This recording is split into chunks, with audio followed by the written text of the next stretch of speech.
ਵਾਰਿਸ ਪੰਜਾਬ ਦੇ ਮੁਖੀ ਅੰਮ੍ਰਿਤਪਾਲ ਸਿੰਘ ਖਾਲਸਾ ਦੇ ਅਜਨਾਲਾ ਪਹੁੰਚਣ ਤੇ ਭਖਿਆ ਮਾਹੌਲ। ਸਿਆਟਲ ਬਣਿਆ ਜਾਤ ਆਧਾਰਿਤ ਵਿਤਕਰੇ ਤੇ ਪਾਬੰਦੀ ਲਾਉਣ ਵਾਲਾ ਅਮਰੀਕਾ ਦਾ ਪਹਿਲਾ ਸ਼ਹਿਰ। ਅੰਮ੍ਰਿਤਸਰ 'ਚ ਸਿੱਖ ਸਾਹਿਤ ਛਾਪਣ ਵਾਲੀ ਫਰਮ ਵਿਰੁੱਧ ਸਿੱਖ ਜਥੇਬੰਦੀਆਂ ਦੀ ਕਾਰਵਾਈ। ਵਾਰਿਸ ਪੰਜਾਬ ਦੇ ਜਥੇਬੰਦੀ ਦੇ ਮੁਖੀ ਭਾਈ ਅੰਮ੍ਰਿਤਪਾਲ ਸਿੰਘ ਤੇ ਸਾਥੀਆਂ ਵਿਰੁੱਧ ਨੌਜਵਾਨ ਦੀ ਕੁੱਟਮਾਰ ਕਾਰਨ ਦਰਜ ਹੋਏ ਮੁਕੱਦਮੇ ਸੰਬੰਧੀ ਭਾਈ ਅੰਮ੍ਰਿਤਪਾਲ ਸਿੰਘ ਵੱਲੋਂ ਥਾਣਾ ਅਜਨਾਲਾ ਦਾ ਅੱਜ ਘਿਰਾਓ ਕਰਨ ਦਾ ਐਲਾਨ ਕੀਤਾ ਗਿਆ ਸੀ। ਐਲਾਨ ਮਗਰੋਂ ਅੱਜ ਸਵੇਰ ਤੋਂ ਹੀ ਅਜਨਾਲਾ ਸ਼ਹਿਰ ਨੂੰ ਪੁਲਿਸ ਛਾਉਣੀ ਵਿੱਚ ਤਬਦੀਲ ਕਰ ਦਿੱਤਾ ਗਿਆ। ਸੀਨੀਅਰ ਪੁਲਿਸ ਅਧਿਕਾਰੀ ਖੁਦ ਇੱਥੇ ਹਾਜ਼ਰ ਸਨ। ਵਾਰਿਸ ਪੰਜਾਬ ਦੇ ਮੁਖੀ ਭਾਈ ਅੰਮ੍ਰਿਤਪਾਲ ਸਿੰਘ ਆਪਣੇ ਸਮਰਥਕਾਂ ਦੇ ਨਾਲ ਅਜਨਾਲਾ ਦੇ ਥਾਣੇ ਵਿੱਚ ਦਾਖਲ ਹੋਏ। ਅੰਮ੍ਰਿਤਪਾਲ ਸਿੰਘ ਆਪਣੇ ਸਾਥੀ ਤੂਫਾਨ ਸਿੰਘ ਦੀ ਰਿਹਾਈ ਦੀ ਮੰਗ ਕਰ ਰਹੇ ਹਨ। ਇਸ ਦੇ ਨਾਲ ਹੀ ਉਹ ਖੁਦ ਅਤੇ ਆਪਣੇ 5 ਸਾਥੀਆਂ ਉੱਤੇ ਦਰਜ ਪਰਚਿਆਂ ਨੂੰ ਰੱਦ ਕਰਨ ਦੀ ਮੰਗ ਵੀ ਕਰ ਰਹੇ ਹਨ। ਇਸ ਦੌਰਾਨ ਜਥੇਬੰਦੀ ਦੇ ਕਾਰਕੁਨਾਂ ਅਤੇ ਪੁਲਿਸ ਵਿਚਕਾਰ ਝੜਪ ਹੋ ਗਈ, ਜਿਸ ਵਿੱਚ ਕਈ ਨੌਜਵਾਨ ਤੇ ਪੁਲਿਸ ਕਰਮਚਾਰੀ ਜ਼ਖਮੀ ਵੀ ਹੋ ਗਏ। ਰਹਿਰਾ ਸਾਹਿਬ ਦਾ ਜਾਪ ਕਰਦਿਆਂ ਹੀ ਇਹਨਾਂ ਨੂੰ ਕਿਹਾ ਵੀ ਬੰਦਾ ਸਾਡਾ ਪੇਸ਼ ਕਰੋ, ਅਸੀਂ ਆਪ ਬੰਦੇ ਨੂੰ ਵੇਖਾਂਗੇ। ਜੇ ਬੰਦੇ ਨੂੰ ਟੌਰਚਰ ਕੀਤਾ ਹੋਇਆ ਫਿਰ ਇਹਨਾਂ ਨੂੰ ਦੱਸਾਂਗੇ ਵੀ ਕੀ ਭਾਅ ਵਿਕਦੀ ਹੈ। ਇੱਕ ਝੂਠਾ ਪਰਚਾ ਅੱਜ ਸਿੰਘੋ ਇਹਨਾਂ ਨੇ ਪੁੱਛਿਆ ਕੀ ਸਬੂਤ ਹੈ ਤੁਹਾਡੇ ਕੋਲ ਆ ਕੇ। ਇੱਕ ਦੁੱਕੀ ਦਾ ਸਬੂਤ ਨਹੀਂ, ਸਿਰਫ ਉਸ ਬੰਦੇ ਦਾ ਬਿਆਨ ਹੈ ਜਿਹਦਾ ਪੀਜੀ ਇਲਾਜ ਚੱਲਦਾ। ਬਹੁਤ ਬੰਦਿਆਂ ਨੇ ਬਹੁਤ ਧਿਰਾਂ ਨੇ ਕਿਹਾ ਮੇਰਾ ਪਰਸਨਲ ਮੁੱਦਾ, ਤੁਸੀਂ ਮੈਨੂੰ ਦੱਸੋ ਇਹੋ ਜਿਹਾ ਦੁੱਕੀ ਦਾ ਪਰਚਾ। ਮੈਂ ਇਹਨਾਂ ਨੂੰ ਕਿਹਾ ਸੀ ਪਰਚਾ ਪਾਇਓ, ਜੇ ਕੋਈ ਪਾਉਣ ਵਾਲਾ ਹੋਊ, ਕੋਈ ਕਤਲ ਦਾ ਪਰਚਾ ਹੋਵੇ, ਕੋਈ ਕਿਸੇ ਹੋਰ ਚੀਜ਼ ਦਾ ਪਰਚਾ ਹੋਵੇ, ਬੰਦਾ ਕਹਿੰਦਾ ਵੀ ਅਭੀ ਪਿਆ ਵਾ ਆ ਕੀ ਪਰਚਾ ਪਾਇਆ ਤੁਸੀਂ। ਇਹ ਜੀ ਬੰਦਾ ਆਂਦਾ ਮੈਨੂੰ 35 ਬੰਦੇ ਨੇ 3 ਘੰਟੇ ਕੁੱਟਿਆ। 2 ਬੰਦੇ ਇੱਕ ਬੰਦੇ ਨੂੰ ਅੱਧਾ ਘੰਟਾ ਕੁੱਟ ਲੈਣ, ਬੰਦਾ ਉੱਠਦਾ ਨਹੀਂ, ਆਪ ਬੱਸੇ ਚੜ ਕੇ ਗਿਆ। ਫਿਰ ਆਮ ਆਦਮੀ ਪਾਰਟੀ ਦੇ ਲੀਡਰ ਨਾਲ ਬੈਠ ਕੇ ਪ੍ਰੈਸ ਕਾਨਫਰੰਸ ਕਰਦਾ ਫਿਰਦਾ। ਹੁਣ ਤੁਸੀਂ ਦੱਸੋ ਸਰਕਾਰੀ ਪਰਚਾ ਕਿ ਨਹੀਂ? ਸਰਕਾਰੀ ਪਰਚਾ। ਭਗਵੰਤ ਮਾਨ ਨੂੰ ਮੈਂ ਅਪੀਲ ਕਰਦਾ, ਪੰਜਾਬ ਦਾ ਮੁੱਖ ਮੰਤਰੀ ਹੈ। ਦੀਪ ਸਿੱਧੂ ਨੇ ਕਿਹਾ ਸੀ ਬੇਨਤੀ ਵਾਲੇ ਰਾਹ ਤੇ ਨਾ ਤੁਰ, ਤੂੰ ਤੁਰ ਪਿਆ। ਬੇਨਤੀ ਵਾਲੇ ਰਾਹ ਤੇ ਨਾ ਤੁਰ, ਤੂੰ ਤੁਰ ਪਿਆ। ਪਰ ਤੈਨੂੰ ਇਹ ਨਹੀਂ ਪਤਾ ਵੀ ਇਸ ਸੰਗਤ ਦੇ ਵਿੱਚ ਕਿੰਨੇ ਦਿਲਾਵਰ ਸਿੰਘ ਪੈਦਾ ਹੋ ਗਏ।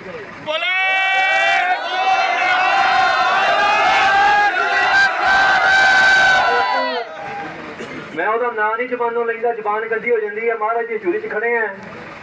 ਬੇਨਤੇ ਦਾ ਪੋਤਰਾ ਰੌਲਾ ਪਾਉਂਦਾ ਫਿਰਦਾ ਵੀ ਪਰਚੇ ਤੋਂ ਡਰ ਗਿਆ ਸਿੰਘ।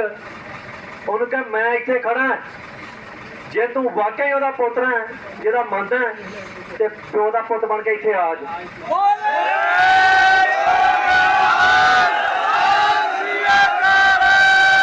ਖੁੱਲੀ ਚੁਣੌਤੀ ਦਿੱਤੀ ਹੈ ਸਰਕਾਰ ਨੂੰ ਵੀ ਭਾਈ ਇੱਥੇ ਖੜਾ, ਸਾਡੇ ਕਈ ਭਰਾਵਾਂ ਦੇ ਤੁਸੀਂ ਮੁਕਾਬਲੇ ਬਣਾਏ ਆ, ਮੇਰਾ ਬਣਾ ਦੋ ਹੁਣ। ਜੇ ਮੌਤ ਤੋਂ ਡਰਦਾ ਹੁੰਦਾ ਮੈਂ ਬਾਹਰੋਂ ਨਹੀਂ ਸੀ ਆਉਣਾ। ਨਾ ਮੌਤ ਦਾ ਡਰ ਹੈ, ਨਾ ਜੇਲ੍ਹ ਜਾਣ ਦਾ ਡਰ ਹੈ। ਪਰ ਜੇਲ੍ਹ ਜਿੱਦਣ ਜਾਵਾਂਗੇ ਉਹ ਕਰਕੇ ਤੇ ਜਾਵਾਂਗੇ, ਝੂਠੇ ਪਰਚਿਆਂ ਨਿਕਲ ਤੋਂ ਜੇਲ੍ਹ ਜਾਈਏ।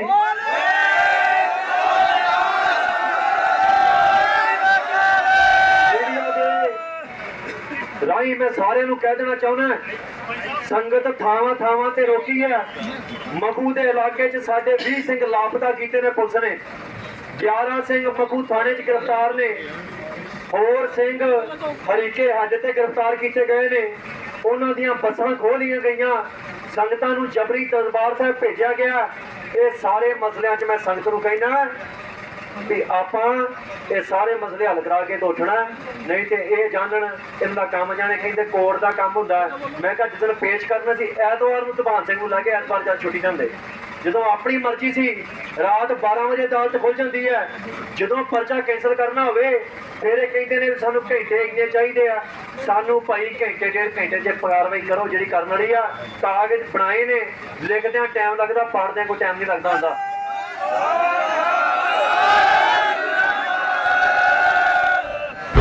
ਸਿਆਟਲ ਜਾਤ ਆਧਾਰਿਤ ਵਿਤਕਰੇ ਤੇ ਪਾਬੰਦੀ ਲਾਉਣ ਵਾਲਾ ਅਮਰੀਕਾ ਦਾ ਪਹਿਲਾ ਸ਼ਹਿਰ ਬਣ ਗਿਆ ਹੈ। ਅਰਥ ਸ਼ਾਸਤਰੀ ਸ਼ਮਾ ਸਾਵੰਤ ਨੇ ਸਿਆਟਲ ਸਿਟੀ ਕਾਉਂਸਲ 'ਚ ਵਿਤਕਰਾ ਨਾ ਕਰਨ ਦੀ ਨੀਤੀ 'ਚ ਜਾਤ ਨੂੰ ਸ਼ਾਮਲ ਕਰਨ ਲਈ ਇੱਕ ਮਤਾ ਪੇਸ਼ ਕੀਤਾ ਸੀ, ਜਿਸ ਨੂੰ ਪਾਸ ਕਰ ਦਿੱਤਾ ਗਿਆ ਹੈ। ਸ਼ਮਾ ਸਾਵੰਤ ਦੇ ਮਤੇ ਨੂੰ ਸਿਆਟਲ ਦੇ ਸਦਨ ਯਾਨੀ ਸਿਟੀ ਕਾਉਂਸਲ ਵਿੱਚ 1-2 ਮੁਕਾਬਲੇ 6 ਵੋਟਾਂ ਨਾਲ ਪਾਸ ਕਰ ਦਿੱਤਾ ਗਿਆ।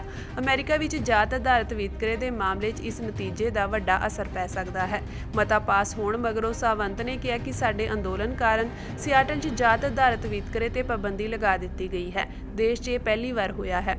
ਇਸ ਫੈਸਲੇ ਦੀ ਜਾਣਕਾਰੀ ਦੇਸ਼ ਭਰ 'ਚ ਫੈਲਾਉਣ ਲਈ ਸਾਨੂੰ ਇਸ ਅੰਦੋਲਨ ਨੂੰ ਅੱਗੇ ਵਧਾਉਣਾ ਹੋਵੇਗਾ।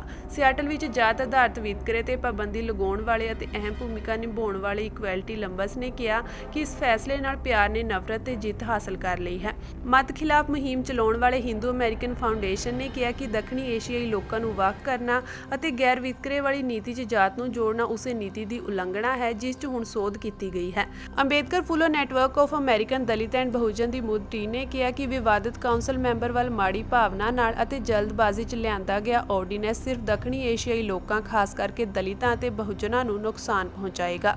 In the US, what is the data?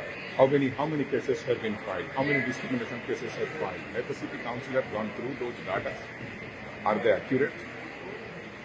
So if there is discrimination, people have freedom to file a discrimination case. How many of them are there?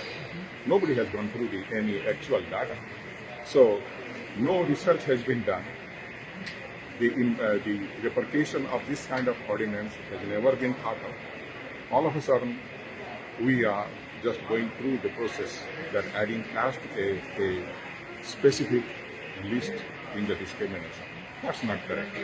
If the Bahujan words, Bahujan means we are all peoples, all Indians. They have no any caste. But I have no idea where the Dalit words come from. When I came in here, in Canada, then the most popular word is Dalit. Who did this create and who did promoting the word of Dalit? Dalits, on behalf of myself, I am not conveyed to the Dalits. Bahujan is the so many people. But if you asking me the Hindu. What the Hindu? Hindu actually, if you study, Hindu means as a wrong language, the Persian, Whatever in the history. the Chor, the meaning, the bad words actually. I have no, maybe in India, The dictionary all has that's right, but in India, actually in India, the totally is different. The people mostly, the rural areas, people long time ago, they are illiterate. Right. So they choose the word only Hindu, but as a Varna Vivastha in India, the Varna Vivastha belongs to the four things: Brahman, Kshatriya, Vaishya, and Shudra, and the untouchable. Now the words as a Dalit, Dalits mostly the untouchable, the fifth Varna. It's not including to the fourth Varna. So untouchable people, now they are educated on behalf of Baba Sahib Dr. B.R. Ambedkar. But still the people choosing the Hindu word. Hindu means the all categories. They collected, organized just only the one word Hindu. The many people, they are not understand their historical effect. They just only think, oh yes, we are Hindu.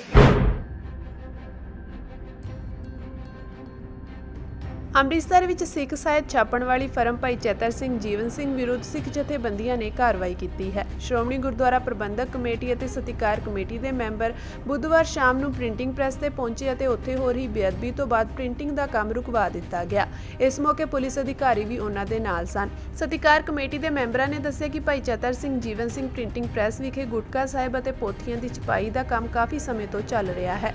Manjeet Singh ਨੂੰ printing press ਵਿੱਚ ਹੋ ਰਹੀ ਬੇਅਦਬੀ ਦੀ ਸੂਚਨਾ ਮਿਲੀ ਸੀ, ਜਿਸ ਤੋਂ ਬਾਅਦ ਉਹਨਾਂ ਨੇ ਜਾਂਚ ਲਈ ਕੁਝ ਸਮਾਂ ਇੱਥੇ ਸੇਵਾ ਕਰਨ ਦਾ ਮਨ ਬਣਾਇਆ। ਇਸ ਤੋਂ ਬਾਅਦ ਇੱਥੇ ਹੋ ਰਹੀਆਂ ਬੇਅਦਬੀ ਦੀਆਂ ਗੱਲਾਂ ਸੱਚ ਸਾਬਤ ਹੋਈਆਂ। ਇਸ ਤੋਂ ਬਾਅਦ ਇਹ ਕਾਰਵਾਈ ਕਰਨ ਦਾ ਫੈਸਲਾ ਕੀਤਾ ਗਿਆ। ਉਹਨਾਂ ਦੱਸਿਆ ਕਿ ਇੱਥੇ ਗੁਟਕਾ ਸਾਹਿਬ ਅਤੇ ਪੋਥੀ ਸਾਹਿਬ ਦੀ ਛਪਾਈ ਹੁੰਦੀ ਹੈ, ਜਿਨ੍ਹਾਂ ਨੂੰ ਬਹੁਤ ਮਾੜੀ ਹਾਲਤ ਵਿੱਚ ਰੱਖਿਆ ਗਿਆ ਸੀ। ਪ੍ਰਾਪਤ ਜਾਣਕਾਰੀ ਅਨੁਸਾਰ ਪ੍ਰਵਾਸੀ ਮਜ਼ਦੂਰ ਇੱਥੇ ਛਪਾਈ ਦਾ ਕੰਮ ਕਰ ਰਹੇ ਸਨ, ਜਿੱਥੇ ਇਸ ਪ੍ਰਿੰਟਿੰਗ ਪ੍ਰੈਸ ਵਿੱਚ ਮਰਿਆਦਾ ਦੀ ਉਲੰਘਣਾ ਕੀਤੀ ਜਾ ਰਹੀ ਸੀ। ਪ੍ਰਿੰਟਿੰਗ ਪ੍ਰੈਸ 'ਚ ਹੋ ਰਹੀ ਬੇਅਦਬੀ ਦਾ ਮਾਮਲਾ ਸਾਹਮਣੇ ਆਉਣ ਤੋਂ ਬਾਅਦ ਸਤਿਕਾਰ committee, Shiromani committee, police team ਸਮੇਤ ਪ੍ਰਿੰਟਿੰਗ ਪ੍ਰੈਸ ਤੇ ਪਹੁੰਚੀ, ਜਿਸ ਤੋਂ ਬਾਅਦ ਪ੍ਰਿੰਟਿੰਗ ਪ੍ਰੈਸ ਵਿੱਚ ਕੰਮ ਬੰਦ ਕਰਵਾ ਦਿੱਤਾ ਗਿਆ ਅਤੇ ਪ੍ਰੈਸ ਦੇ ਬਾਹਰ ਵੀ ਤਾਲਾ ਲਗਾ ਦਿੱਤਾ ਗਿਆ। ਇਸ ਸੰਬੰਧੀ ਪੁਲਿਸ ਦਾ ਕਹਿਣਾ ਹੈ ਕਿ ਸ਼ਿਕਾਇਤ ਮੁਤਾਬਕ ਕਾਨੂੰਨੀ ਕਾਰਵਾਈ ਕੀਤੀ ਜਾ ਰਹੀ ਹੈ। ਆ ਸਾਰੀ ਗੰਦ ਤੇ ਨਾ ਡੱਬੀਆਂ ਪਈਆਂ ਇਹ ਤਮਾਕੂ ਦੀਆਂ ਆਦੀ ਬਣਾਈ ਅਸੀਂ ਚੋਂਗੇ ਰੱਖੀ ਆਪਾਂ ਚੁੱਕੀਆਂ ਵਾ ਵੀਡੀਓ ਥੋੜੀ ਜੀ ਉਹ ਵੇਖੋ ਪਈ ਜੀ ਤਮਾਕੂ ਅਜੇ ਪਿਆ ਜੇ ਅੰਦਰ ਉਹ ਸਾਰੀ ਗੰਦ ਤੇ ਤਮਾਕੂ ਪਿਆ ਜੇ ਅੱਗੇ ਜਾ ਕੇ ਵੇਖ ਲਓ ਆ ਗੁਰੂ ਕਲਗੀਧਰ ਪਾਤਸ਼ਾਹ ਦੀ ਫੋਟੋ ਲੱਗੀ ਹੋਈ।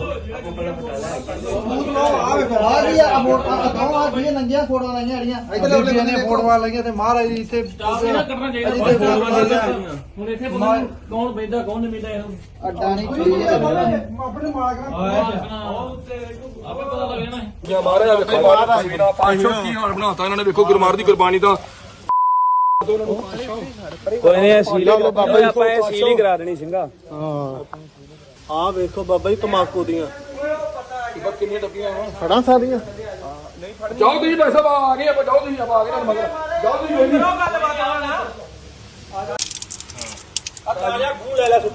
ਆਂਦੇ ਚੱਲੀਏ ਇਥੋਂ ਆ ਵੇਖੋ ਮਹਾਰਾਜ ਦੇ ਇਹ ਬਾਬਾ ਜੀ ਇਹ ਕੋਈ ਸ਼ਰਮ ਵਾਲੀ ਹਾਂ। ਆ ਵੇਖੋ ਬਾਬਾ ਜੀ ਜਪਜੀ ਸਾਹਿਬ ਆ ਵੇਖੋ ਪਾਸ਼ੋ ਜਪਜੀ ਸਾਹਿਬ ਇੱਥੇ ਆਵੇ ਆਵੇ ਆ ਵੇਖੋ ਹੈ ਇੱਧਰ ਵੀ ਆਵੇ ਆਵੇ ਅਸੀਂ ਤਾਂ ਇੱਥੇ ਆਏ ਆ, ਸਾਡਾ ਕੋਈ ਇਹਨਾਂ ਨਾਲ ਕੋਈ ਵੈਨ ਵਿਰੋਧ ਨੂੰ ਵੱਟ ਨਹੀਂ ਖਾਂਦੀ ਜੀ। ਕੰਮ ਸੇ ਕੰਮ ਤੁਸੀਂ ਜੇ ਮਰਨਾ ਕਿਸੇ ਨੇ ਇੱਥੇ ਨਾ ਕੋਈ ਕੰਮ ਕੋਈ ਇਹੋ ਜਿਹਾ ਕਰੇ। ਹੁਣ ਆਪ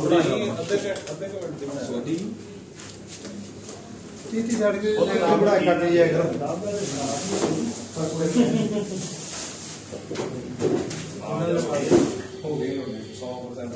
ਮੈਂ ਸਿਰ ਤੇਰੇ ਨੂੰ ਮਾਰੀ ਦੱਸੀ ਗੱਲ ਕਿਸੇ ਨੇ ਨਹੀਂ ਮੈਨੂੰ ਪੁੱਛਿਆ ਵੀ ਨਹੀਂ ਵੀ ਕੀ ਕਰਨਾ।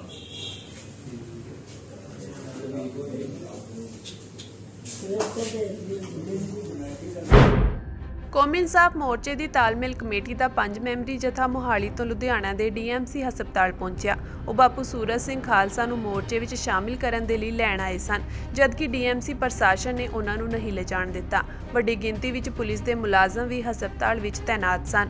ਮੋਰਚੇ ਦੇ ਆਗੂਆਂ ਨੇ ਇਲਜ਼ਾਮ ਲਗਾਇਆ ਹੈ ਕਿ ਬਾਪੂ ਸੂਰਜ ਸਿੰਘ ਮੋਰਚੇ ਵਿੱਚ ਸ਼ਾਮਿਲ ਹੋਣਾ ਚਾਹੁੰਦੇ ਹਨ, ਜਦਕਿ ਹਸਪਤਾਲ ਵੱਲੋਂ ਜ਼ਬਰਦਸਤੀ ਉਹਨਾਂ ਨੂੰ ਬੰਦਕ ਬਣਾ ਕੇ ਰੱਖਿਆ ਗਿਆ ਹੈ।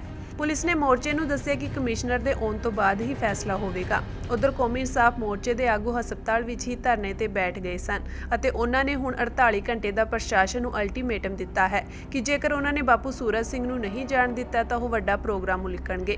ਬਾਪੂ ਸੂਰਜ ਸਿੰਘ ਨੇ ਬੰਦੀ ਸਿੰਘਾਂ ਦੀ ਰਿਹਾਈ ਦੇ ਲਈ 2016 ਵਿੱਚ ਮਰਨ ਵਰਤ ਸ਼ੁਰੂ ਕੀਤਾ ਸੀ। ਪੰਥਕ ਧਿਰਾਂ ਦੀ ਅਪੀਲ ਤੋਂ ਬਾਅਦ 99 ਸਾਲ ਦੇ ਬਾਪੂ ਸੂਰਜ ਸਿੰਘ ਨੇ ਮਰਨ ਵਰਤ ਤੋੜ ਲਿਆ ਸੀ, ਪਰ ਉਹਨਾਂ ਦੀ ਹਾਲਤ ਕਾਫੀ ਖਰਾਬ ਹੋਣ ਦੀ ਵਜ੍ਹਾ ਕਰਕੇ ਉਹਨਾਂ ਨੂੰ ਜੂਨ 2016 ਤੋਂ ਹੀ ਹਸਪਤਾਲ ਵਿੱਚ ਰੱਖਿਆ ਗਿਆ ਸੀ। ਇਸੇ ਦੌਰਾਨ ਕਈ ਵਾਰ ਬਾਪੂ ਸੂਰਜ ਸਿੰਘ ਜੀ ਦੀ ਤਬੀਅਤ ਵੀ ਵਿਗੜ ਚੁੱਕੀ ਹੈ। ਉਹ ਲੁਧਿਆਣਾ ਦੇ ਹਸਨਪੁਰ ਦੇ ਰਹਿਣ ਵਾਲੇ ਹਨ। ਮੋਰਚੇ ਮੁਤਾਬਕ ਬਾਪੂ ਸੂਰਜ ਸਿੰਘ ਠੀਕ ਹਨ ਅਤੇ ਉਹ ਕੌਮੀ ਇਨਸਾਫ ਮੋਰਚੇ ਵਿੱਚ ਸ਼ਾਮਿਲ ਹੋਣਾ ਚਾਹੁੰਦੇ ਹਨ। ਪ੍ਰਸ਼ਾਸਨ ਨੇ ਮੋਰਚੇ ਦੇ ਆਗੂਆਂ ਨੂੰ ਬਾਪੂ ਸੂਰਜ ਸਿੰਘ ਦੇ ਨਾਲ ਮਿਲਣ ਦਿੱਤਾ, ਪਰ ਉਹਨਾਂ ਨੂੰ ਆਪਣੇ ਨਾਲ ਨਹੀਂ ਲਿਜਾਣ ਦਿੱਤਾ ਹੈ। ਉਹਨਾਂ ਨੇ ਕਿਹਾ ਕਿ ਸੀਪੀ ਜਿਹੜੇ ਹੈਗੇ ਆ ਉਹ ਹਾਈ ਕੋਰਟ ਗਏ ਹੋਏ ਆ। ਅਸੀਂ ਕਿਹਾ ਵੀ ਜਦੋਂ ਹਾਈ ਕੋਰਟ ਤੋਂ ਬਾਹਰ ਆ ਜਾਣਗੇ ਅਸੀਂ ਉਦੋਂ ਇੱਥੇ ਉੱਠ ਜਾਾਂਗੇ ਤੇ ਅਸੀਂ ਉਹਨਾਂ ਨੂੰ ਲੈ ਕੇ ਜਾਣਾ, ਤੁਸੀਂ ਉਹਨਾਂ ਨੂੰ ਨਹੀਂ ਰੱਖ ਸਕਦੇ। ਉਸ ਤੋਂ ਬਾਅਦ ਜਿਹੜਾ ਹੈਗਾ ਦੋ ਸਿਚੁਏਸ਼ਨਸ ਬਣ ਗਈਆਂ ਇਸ ਟਾਈਮ ਸਥਿਤੀ। ਇਹ ਪਹਿਲੀ ਲੜਾਈ ਤਾਂ ਸਾਡੀ ਡੀਐਮਸੀ ਦਾ ਜਿਹੜਾ ਪ੍ਰਸ਼ਾਸਨ ਹੈ ਉਹਦੇ ਨਾਲ ਹੈ, ਕਿਉਂਕਿ ਉਹ ਉਹਨਾਂ ਨੂੰ ਇੱਥੋਂ ਜਿਹੜਾ ਡਿਸਚਾਰਜ ਨਹੀਂ ਕਰ ਰਹੇ। ਉਹ ਬਹਾਨਾ ਲਾਉਂਦੇ ਆ ਕਿ ਸਾਨੂੰ ਪੁਲਿਸ ਨੇ ਜਬਰੀ ਕਿਹਾ ਹੋਇਆ ਕਿ ਤੁਸੀਂ ਡਿਸਚਾਰਜ ਨਹੀਂ ਕਰਨਾ। ਸੋ ਇੱਥੇ ਜਿਹੜਾ ਪ੍ਰਸ਼ਾਸਨ ਹੈ ਡੀਐਮਸੀ ਦਾ, ਜਿਹੜੇ ਡੀਐਮਸੀ ਦੇ ਡਾਇਰੈਕਟਰ ਨੇ, ਮਾਲਕ ਨੇ ਪ੍ਰੇਮ ਗੁਪਤਾ ਜੀ, ਉਹਨਾਂ ਦੇ ਦਫ਼ਤਰ ਦੇ ਵਿੱਚ ਜਿਹੜਾ ਹੈਗਾ ਅਸੀਂ ਧਰਨਾ ਦੇਣਾ ਸ਼ੁਰੂ ਕਰਤਾ। 5 ਬੰਦੇ ਉਹਨਾਂ ਦੇ ਦਫ਼ਤਰ ਦੇ ਵਿੱਚ ਲਗਾਤਾਰ ਧਰਨੇ ਤੇ ਬੈਠ ਗਏ। ਅਸੀਂ ਉਹਨਾਂ ਨੂੰ ਕਿਹਾ ਕਿ ਜਦੋਂ ਵਾਰਸਾਂ ਨੇ ਲਿਖ ਕੇ ਦੇ ਦਿੱਤਾ ਡਿਸਚਾਰਜ ਕਰਨ ਲਈ ਤਾਂ ਫਿਰ ਤੁਸੀਂ ਡਿਸਚਾਰਜ ਕਿਉਂ ਨਹੀਂ ਕਰਦੇ। ਦੂਜੇ ਬੰਨੇ ਬਾਪੂ ਸੂਰਜ ਸਿੰਘ ਜੀ ਬਹੁਤ ਭਾਵੁਕ ਸੀਗੇ ਔਰ ਉਹ ਜਾਣਾ ਚਾਹੁੰਦੇ ਸੀ, ਬਾਜਿਦ ਸੀ ਜਾਣ ਵਾਸਤੇ। ਉਹ ਕਹਿੰਦੇ ਸੀ ਵੀ ਮੈਨੂੰ ਤੁਸੀਂ ਇਸ ਤਰ੍ਹਾਂ ਨਾ ਮਾਰੋ, ਮੈਂ ਸ਼ਹੀਦ ਹੋਣਾ ਚਾਹੁੰਦਾ ਤੇ ਮੇਰੇ ਨਾਲ ਜ਼ਬਰਦਸਤੀ ਨਾ ਕਰੋ, ਮੈਂ ਮੋਰਚੇ 'ਚ ਜਾਣਾ ਚਾਹੁੰਦਾ। ਸੋ ਉਹ ਬਾਜਿਦ ਨੇ ਜਾਣ ਵਾਸਤੇ ਔਰ ਅਸੀਂ ਹੁਣ ਸੰਗਤਾਂ ਨੂੰ ਅਪੀਲ ਕਰਦੇ ਹਾਂ। ਇਹ ਵਕੀਲ ਸਾਹਿਬ ਮੇਰੇ ਨਾਲ ਸ਼ਿਵ ਸਿੰਘ ਜੀ ਖੜੇ ਆ, Punjab and Haryana high court ਦੇ ਵਕੀਲ। ਐਡਵੋਕੇਟ ਵਰਿੰਦਰ ਖਾਰਾ ਜੀ ਖੜੇ ਆ, ਜਿਨ੍ਹਾਂ ਬਾਰੇ ਤੁਸੀਂ ਸਾਰੇ ਜਾਣਦੇ ਆ, ਬਹੁਤ ਸੀਨੀਅਰ ਵਕੀਲ ਨੇ, ਲੁਧਿਆਣੇ 'ਚ ਲੰਬੇ ਸਮੇਂ ਤੋਂ ਪ੍ਰੈਕਟਿਸ ਕਰ ਰਹੇ ਆ। ਇਹਦੇ ਲੀਗਲ ਪੁਆਇੰਟ ਤੁਹਾਡੇ ਨਾਲ ਡਿਸਕਸ ਕਰਨਗੇ। ਪਰ ਮੈਂ ਮੋਰਚੇ ਦੇ ਤਾਲਮੇਲ ਕਮੇਟੀ ਦਾ ਮੈਂਬਰ ਹੋਣ ਦੇ ਨਾਤੇ ਹੁਣ ਸੰਗਤਾਂ ਨੂੰ ਅਪੀਲ ਕਰਦਾ ਕਿ 27 ਤਰੀਕ ਨੂੰ ਆਪਾਂ ਇਸ ਹਸਪੀਟਲ ਦੇ ਵਿੱਚ ਪੁੱਜਣਾ ਬਾਪੂ ਸੂਰਤ ਸਿੰਘ ਜੀ ਖਾਲਸਾ ਨੂੰ ਰਿਹਾ ਕਰਾਉਣ ਵਾਸਤੇ, ਕਿਉਂਕਿ ਸਾਨੂੰ ਕੁਝ ਦਿਨ ਚਾਹੀਦੇ ਆ, ਅਸੀਂ ਤਿਆਰੀ ਕਰਨੀ ਹੈ। ਅੱਜ 23 ਤਰੀਕ ਹੈ, 22 ਤਰੀਕ ਹੈ, ਔਰ ਵੱਡੀ ਗਿਣਤੀ ਦੇ ਵਿੱਚ ਸੰਗਤਾਂ ਨੂੰ ਅਸੀਂ ਬਾਪੂ ਸੂਰਤ ਸਿੰਘ ਜੀ ਨੂੰ ਆਜ਼ਾਦ ਕਰਾਉਣ ਵਾਸਤੇ ਬੇਨਤੀ ਕਰਦੇ ਹਾਂ ਕਿ 27 ਤਰੀਕ ਨੂੰ ਤੁਸੀਂ ਇੱਥੇ ਪਹੁੰਚੋ। ਅਸੀਂ ਕੌਮੀ ਇਨਸਾਫ ਮੋਰਚਾ 9 ਬੰਦੀ ਸਿੰਘਾਂ ਦੀ ਰਿਹਾਈ ਦੇ ਸਮੇਤ 4 ਮੁੱਦਿਆਂ ਤੇ ਲਾਇਆ ਹੋਇਆ ਹੈ। ਸਰਕਾਰ ਤਾਨਾਸ਼ਾਹੀ ਕਰ ਰਹੀ ਆ। ਉਹਨਾਂ ਨੇ 10ਵਾਂ ਜਿਹੜਾ ਇੱਕ ਖਾਲਸਾ ਹੈ ਜਿਹੜਾ ਬੰਦੀ ਸਿੰਘਾਂ ਦੀ ਰਿਹਾਈ ਲਈ ਇੱਕ ਲੋਕਤਾਂਤਰਿਕ ਢੰਗ ਨਾਲ ਲੰਬੇ ਸਮੇਂ ਤੋਂ ਸੰਘਰਸ਼ ਕਰ ਰਿਹਾ ਸੀ, ਉਹਨੂੰ ਵੀ ਬੰਦੀ ਬਣਾ ਲਿਆ। ਕਾਨੂੰਨ ਅਨੁਸਾਰ ਇਹ ਭਾਰਤ ਦੇ ਸੰਵਿਧਾਨ ਤੇ ਕਾਨੂੰਨ ਦੀ ਉਲੰਘਣਾ ਹੈ, ਉਹਨੂੰ ਪੈਰਾਂ 'ਚ ਰੋਲਣ ਵਾਲੀ ਗੱਲ ਹੈ। ਲੋਕਤੰਤਰ ਦੀ ਥਾਂ ਤੇ ਤਾਨਾਸ਼ਾਹੀ ਹੈ। ਇਹਦੇ ਬਾਰੇ ਐਡਵੋਕੇਟ ਸਾਹਿਬ ਦੱਸਣਗੇ। ਮੈਂ ਤੁਹਾਡੇ ਜਰੀਏ ਸੰਗਤਾਂ ਨੂੰ ਇੱਕ ਸਵਾਲ ਹੈ ਜੀ, ਇੱਕ ਸਵਾਲ ਹੈ ਜੀ, ਬਾਪੂ ਸੂਰਤ ਸਿੰਘ ਖਾਲਸਾ ਨੂੰ ਤੁਸੀਂ ਨਾਲ ਲੈ ਜਾਣਾ ਚਾਹੁੰਦੇ ਹੋ ਕੌਮੀ ਇਨਸਾਫ ਮੋਰਚੇ ਸਾਰੇ ਤੁਸੀਂ, ਤੁਹਾਨੂੰ ਕੀ ਲੱਗਦਾ ਕਿ ਬਾਪੂ ਸੂਰਤ ਸਿੰਘ ਖਾਲਸਾ ਨੇ 2015 ਦੇ ਵਿੱਚ ਵੀ ਭੁੱਖ ਹੜਤਾਲ ਕੀਤੀ ਸੀ ਬੰਦੀ ਸਿੰਘਾਂ ਦੀ ਰਿਹਾਈ ਨੂੰ ਲੈ ਕੇ, ਇਹ ਜਿਹੜਾ ਮੋਰਚਾ ਹੋਰ ਮਜ਼ਬੂਤ ਹੋਏਗਾ ਤੁਹਾਨੂੰ ਐ ਲੱਗਦਾ? ਬਿਲਕੁਲ ਕੋਈ ਸ਼ੱਕ ਨਹੀਂ। ਅਸੀਂ ਤੁਹਾਡੇ ਰਾਹੀਂ ਦੱਸਣਾ ਚਾਹੁੰਦੇ ਹਾਂ ਕਿ ਇੱਕ ਬੰਦਾ 8x10 ਦੇ ਕਮਰੇ ਦੇ ਵਿੱਚ ਪਿਛਲੇ ਪੌਣੇ 8 ਸਾਲਾਂ ਤੋਂ ਕੈਦ ਕੀਤਾ ਗਿਆ ਹੈ। ਉੱਥੇ ਟੀਵੀ ਨਹੀਂ ਚੱਲਦਾ, ਉੱਥੇ ਸੂਰਜ ਦੀ ਰੋਸ਼ਨੀ ਨਹੀਂ ਆਉਂਦੀ। ਬਾਪੂ ਸੂਰਤ ਸਿੰਘ ਜਦੋਂ ਮੋਰਚੇ 'ਚ ਜਾਣਗੇ ਤਾਂ ਮੋਰਚੇ 'ਚ ਲੱਖਾਂ ਲੋਕ ਇੱਛਾ ਲੈ ਕੇ ਆਉਣਗੇ। ਉੱਥੇ ਤੁਹਾਡੇ ਵਰਗੇ ਪ੍ਰੈਸ ਵੀਰ ਉਹਨਾਂ ਨਾਲ ਵਾਰਤਾ ਕਰਨਗੇ, ਉਹਨਾਂ ਦੀ ਆਵਾਜ਼ ਦੇਸ਼ ਕੌਮ ਤੱਕ ਜਾਏਗੀ। ਸਰ ਹੁਣ ਰਿਹਾਈ ਵਾਸਤੇ ਕੀ ਕਦਮ ਕੀ ਹੈ? ਦੇਖੋ ਉਹਨਾਂ ਦੀ ਰਿਹਾਈ ਵਾਸਤੇ ਦੇਖੋ ਲੋਕਤਾਂਤਰਿਕ ਢੰਗ ਦੇ ਨਾਲ ਅਸੀਂ ਕੇਵਲ ਅੱਜ 5 ਜਾਣੇ ਆਏ ਸੀ। ਧਰਨਾ ਉਹ ਚੱਲੂਗਾ, ਉਹ ਧਰਨੇ ਤੇ ਅੰਦਰ ਬੈਠ ਗਏ ਆ। ਉਹ ਧਰਨਾ ਅਜੇ ਡੀਐਮਸੀ ਪ੍ਰਸ਼ਾਸਨ ਦੇ ਖਿਲਾਫ ਹੈ। ਡੀਐਮਸੀ ਪ੍ਰਸ਼ਾਸਨ ਹੈ ਜਿਹੜਾ, ਅਸੀਂ ਉਹਨਾਂ ਨੂੰ ਦੋਵੇਂ ਹੱਥ ਜੋੜ ਕੇ ਬੇਨਤੀ ਕਰਦੇ ਹਾਂ ਕਿ ਉਹਨਾਂ ਦੇ ਪਰਿਵਾਰ ਵੱਲੋਂ ਔਰ ਖੁਦ ਪੇਸ਼ੈਂਟ ਵੱਲੋਂ ਜਿਹੜਾ ਹੈਗਾ ਇਹ ਇੱਛਾ ਜ਼ਾਹਰ ਕੀਤੀ ਗਈ ਹੈ ਕਿ ਉਹਨਾਂ ਨੂੰ ਤੁਸੀਂ ਜਿਹੜਾ ਹੈਗਾ ਰਿਲੀਜ਼ ਕਰ ਦਿਓ, ਇੱਥੋਂ ਡਿਸਚਾਰਜ ਕਰ ਦਿਓ।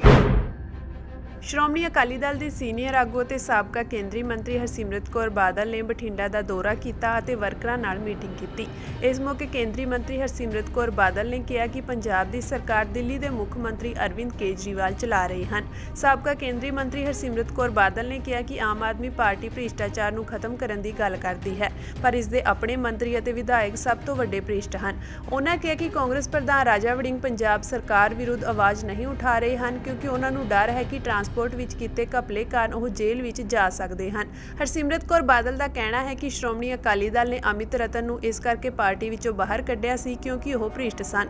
ਉਹਨਾਂ ਨੇ ਕਿਹਾ ਕਿ ਅਮਿਤ ਰਤਨ ਨੂੰ ਭਗਵੰਤ ਮਾਨ ਦੀ ਸਰਕਾਰ ਨੇ ਬਚਾ ਲਿਆ ਹੈ, ਪਰ ਇਸ ਖਿਲਾਫ ਸਖਤ ਕਾਰਵਾਈ ਕਰਨੀ ਚਾਹੀਦੀ ਸੀ। ਉਹਨਾਂ ਨੇ ਕਿਹਾ ਹੈ ਕਿ ਪੰਜਾਬ ਵਿੱਚ ਗੈਂਗਸਟਰਾਂ ਦਾ ਬੋਲਬਾਲਾ ਹੈ, ਇੱਥੇ ਹੁਣ ਕੋਈ ਵੀ ਵਿਅਕਤੀ ਸੁਰੱਖਿਅਤ ਨਹੀਂ ਹੈ। ਕੰਮ ਕੀ ਹੋ ਰਿਹਾ ਪੰਜਾਬ 'ਚ? ਕੰਮ ਆ ਹੋ ਰਿਹਾ ਕਿ ਸਾਡੇ ਕੋਲ ਇੱਕ ਨਸ਼ੇੜੀ ਮੁੱਖ ਮੰਤਰੀ ਹੈ ਤੇ ਇੱਕ ਇਹੋ ਜਿਹੀ ਭਗਵੰਤ ਬੇਈਮਾਨ ਦੇ ਨਾਲ ਇੱਕ ਇਹੋ ਜਿਹੀ ਬਦਲਾਵ ਵਾਲੀ ਪਾਰਟੀ ਕੇਜਰੀਵਾਲ ਜਿਹੜਾ ਦਿੱਲੀੋਂ ਚਲਾ ਰਿਹਾ ਹੈਗਾ।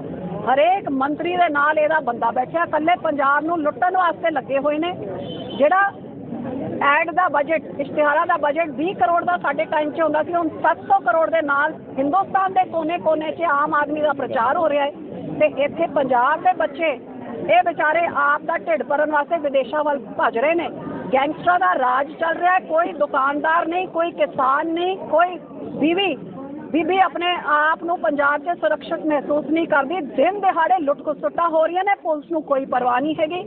ਚੌਕ 'ਚ ਪੁਲਿਸ ਦੇ ਸਾਹਮਣੇ ਔਰਤ ਨੂੰ ਵੱਢ ਕੇ ਉੱਥੇ ਮਾਰ ਕੇ ਸਿੱਟ ਦਿੱਤਾ ਜਾਂਦਾ ਹੈ। ਕੋਈ ਆਪਦੀ ਰੰਜਿਸ਼ ਕੱਢਣ ਵਾਲੇ ਕਿਸੇ ਨੂੰ ਵੀ ਮਾਰ ਦਿੰਦਾ ਹੈ, ਕੋਈ ਪੁੱਛਣ ਵਾਲਾ ਹੀ ਨਹੀਂ ਹੈਗਾ। ਮਾਈ ਬਾਪ ਹੀ ਨਹੀਂ ਰਿਹਾ ਪੰਜਾਬ ਦਾ ਕੋਈ।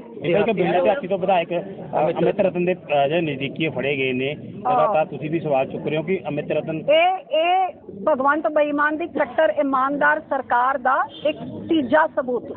ਪਹਿਲੇ ਵਿਜੇ ਸਿੰਗਲਾ ਸਾਡੇ ਮਾਨਸੇ ਦਾ MLA ਜਿਹਨੂੰ ਚੱਕ ਕੇ ਬਾਹਰ ਕੱਢਤਾ, ਕਹਿੰਦਾ ਵਿਜੀਲੈਂਸ ਤੋਂ ਮੈਂ ਇਹਨੂੰ ਅਰੈਸਟ ਪਾ ਦਿੱਤੀ ਹੈਗੀ, ਇਹਨੂੰ ਹਿਰਾਸਤ 'ਚ ਲੈ ਲਿਆ ਹੈਗਾ, ਕਰਪਸ਼ਨ ਕਰ ਰਿਹਾ ਸੀ। ਕੁਛ ਦੱਸਿਆ ਦੀ ਕੀ ਕਰਪਸ਼ਨ ਕੀਤੀ ਸੀ, ਕਿੰਨੇ ਦੀ ਕਰਪਸ਼ਨ ਕੀਤੀ ਸੀ, ਤੇ ਫਿਰ ਜੇ ਕਰਪਸ਼ਨ ਕੀਤੀ ਸੀ ਪਾਰਟੀ ਤੋਂ ਬਾਹਰ ਕਿਉਂ ਨਹੀਂ ਕੱਢਿਆ? ਜੇਲ੍ਹ ਤੋਂ ਬਾਹਰ ਆਇਆ ਤੇ ਆਮ ਆਦਮੀ 'ਚ ਫਿਰ ਰਿਹਾ। ਉਹਦੇ ਬਾਅਦ ਇਹਨਾਂ ਦੀ ਫਰਾਰੀ ਸਾਹਿਬ ਦੀ ਆਡੀਓ ਵਾਇਰਲ ਹੋਈ ਕਿ ਬਈ ਪੈਸੇ ਕਿਵੇਂ ਲੁੱਟਣੇ ਨੇ, ਕਿਵੇਂ ਕੱਢਣੇ ਨੇ ਪੈਸੇ, ਭ੍ਰਿਸ਼ਟਾਚਾਰ ਕਿਵੇਂ ਕਰ। ਆਡੀਓ ਵਾਇਰਲ ਹੋਈ, ਉਹਦੇ ਖਿਲਾਫ ਕੋਈ ਐਕਸ਼ਨ ਨਹੀਂ, ਤੇ ਹੁਣ ਅੰਮ੍ਰਿਤ ਰਤਨ ਦੇ ਖਿਲਾਫ ਤਾਂ ਆਡੀਓ ਦੇ ਨਾਲ ਵੀਡੀਓ ਵੀ ਵਾਇਰਲ ਹੋ ਗਈ ਹੈ, ਤੇ ਉਹਦੇ ਖਿਲਾਫ ਵੀ ਕੋਈ ਐਕਸ਼ਨ ਨਹੀਂ। ਤੇ ਭਗਵੰਤ ਬੇਈਮਾਨ, ਤੁਸੀਂ ਅੰਮ੍ਰਿਤ ਰਤਨ ਦੇ ਨਾਲ ਰਲੇ ਮਿਲੇ ਹੋ ਕਿ ਇੰਨਾ ਕੁਝ ਸਬੂਤ ਸਾਹਮਣੇ ਆਉਣ ਦੇ ਬਾਵਜੂਦ ਤੁਸੀਂ ਉਹ ਭਗਤ ਸਿੰਘ ਦੀ ਦਸਤਾਰ ਵੀ ਨਹੀਂ ਬਖਸ਼ੀ, ਜਿਹੜੇ ਅੰਮ੍ਰਿਤ ਰਤਨ ਦੀ ਕੱਢ ਕੇ ਕੱਛ ਦੇ ਖੱਜੇ ਲਾ ਕੇ ਤੁਹਾਡੀ ਪੁਲਿਸ ਨੂੰ ਭਜਾ ਕੇ ਲੈ ਗਈ, ਤੇ ਦੂਜੇ ਦੇ ਉੱਤੇ ਤੁਸੀਂ ਇਲਜ਼ਾਮ ਲਾ ਰਹੇ ਹੋ। ਇਹ ਕੱਟਰ ਇਮਾਨਦਾਰ ਬੇਈਮਾਨ ਭਗਵੰਤ ਮਾਨ ਦੀ ਸਰਕਾਰ ਹੈ। ਸ਼੍ਰੋਮਣੀ ਅਕਾਲੀ ਦਲ ਅੰਮ੍ਰਿਤਸਰ ਦੇ ਆਗੂ ਅਤੇ ਸੰਗਰੂਰ ਤੋਂ ਮੈਂਬਰ ਪਾਰਲੀਮੈਂਟ ਸਰਦਾਰ ਸਿਮਰਨਜੀਤ ਸਿੰਘ ਮਾਨ ਬੰਦੀ ਸਿੰਘਾਂ ਦੀ ਰਿਹਾਈ ਲਈ ਚੰਡੀਗੜ੍ਹ ਲੱਗੇ ਕੌਮੀ ਇਨਸਾਫ ਮੋਰਚੇ ਵਿੱਚ ਸ਼ਮੂਲੀਅਤ ਕਰਨ ਪਹੁੰਚੇ। ਇਸ ਮੌਕੇ ਉਹਨਾਂ ਵੱਲੋਂ ਅਹਿਮ ਪ੍ਰੈਸ ਕਾਨਫਰੰਸ ਕੀਤੀ ਗਈ, ਜਿਸ ਵਿੱਚ ਉਹਨਾਂ ਨੇ ਮਾਨਸਾ ਜ਼ਿਲ੍ਹੇ 'ਚ ਖਾਲਿਸਤਾਨ ਦੇ ਨਾਅਰੇ ਲਾਉਣ ਵਾਲੇ ਸਿੱਖਾਂ ਤੇ ਪਰਚੇ ਕਰਨ ਨੂੰ ਨਜਾਇਜ਼ ਦੱਸਿਆ। ਉਹਨਾਂ ਇਸ ਮੌਕੇ ਬਾਪੂ ਸੂਰਤ ਸਿੰਘ ਨੂੰ ਕੌਮੀ ਇਨਸਾਫ ਮੋਰਚੇ ਵਿੱਚ ਲਿਆਉਣ ਦੀ ਕੋਸ਼ਿਸ਼ ਕਰਨ ਵਾਲੇ ਮੋਰਚੇ ਦੇ ਆਗੂਆਂ ਦੀ ਹਿਮਾਇਤ ਵੀ ਕੀਤੀ।